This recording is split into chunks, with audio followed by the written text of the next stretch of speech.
সামনে যে আগত বাংলাদেশ এরই ভিত্তিতে রাজনৈতিক দলগুলো তাদের ভুলগুলো বুঝতে পারবে। যারা সুষ্ঠু ধারার রাজনীতি করবে তারা একে অপরের সাথে সুন্দর একটা সম্পর্ক বৃদ্ধি করে দেশের জন্য কাজ করবে। আজকে যে সেনাকুঞ্জের মিলন মেলা, সেই সাথে আজকে প্রধান উপদেষ্টা বলেছেন যে বৈষম্যহীন বাংলাদেশ গড়ার প্রত্যয় তিনি ব্যক্ত করেছেন। ছাত্র জনতার অভ্যুত্থানের মধ্য দিয়ে যে সুযোগ সৃষ্টি হয়েছে সেটি তিনি ব্যর্থ হতে দিতে চান না, কাজে লাগাতে চান।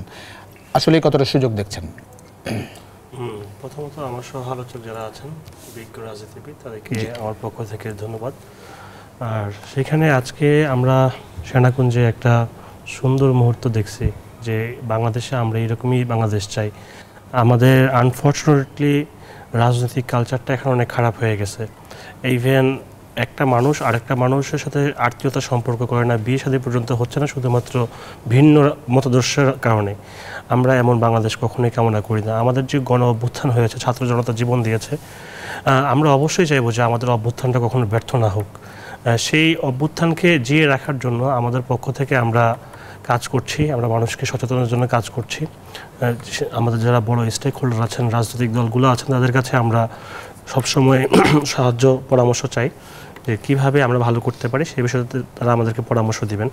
তবে আমি আজকের দৃশ্যটা দেখে খুবই আপ্লুত। বাংলাদেশের এত বড় একজন রাজনৈতিক ব্যক্তিত্ব বেগম খালেদা জিয়া, তিনি দীর্ঘ 6 বছর আমাদের জনপ্রকাশ্যে কখনো আসতে পারেন নাই, জনসম্মুখে আসতে পারেন নাই। তাকে আজকে যে সম্মান দেওয়া হয়েছে, আমি মনে করি যে এটা বাংলাদেশের নতুন যে রাজনৈতিক ধারা তার একটা সূচনা হতে পারে।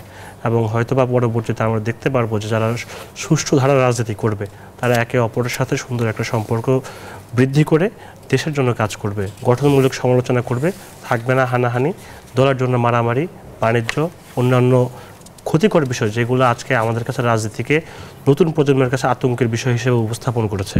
আপনি জানেন যে বাংলাদেশের যারা এখন নতুন প্রজন্ম এটা ইউজুয়ালি রাজনীতিতে ইন্টারেস্টেড না, বিকজ তারা ভয় পায় যে কখন কি হয়ে যায়। আপনি বিশ্বজিতের হত্যাকাণ্ড দেখেছেন, আপনি আবরার ফাহাদের হত্যাকাণ্ড দেখেছেন, আপনি এছাড়াও সারা বাংলাদেশের প্রত্যেকটা ইউনিভার্সিটির হল যেখানে ছাত্র নির্যাতনের জন্য মিনি ক্যান্টনমেন্ট হিসাবে গড়ে তোলা হয়েছিল, এবং ঢাকার অলিগলি প্রত্যেকটা দেশের আনাচে কানাচে, যদি আপনি একটা দলের বিরুদ্ধে তাদের স্বার্থের অ্যাগেনস্টে কোনো কিছু বলেন, সেই ক্ষেত্রে আপনার অস্তিত্ব থাকবে না।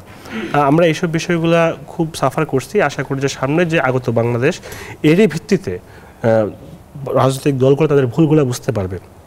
কারণ মানুষ যদি একটা দলের পরিণতি দেখে শিক্ষা গ্রহণ না করে তাহলে কিন্তু সে কখনো নিজেকে শুধরাতে পারে না।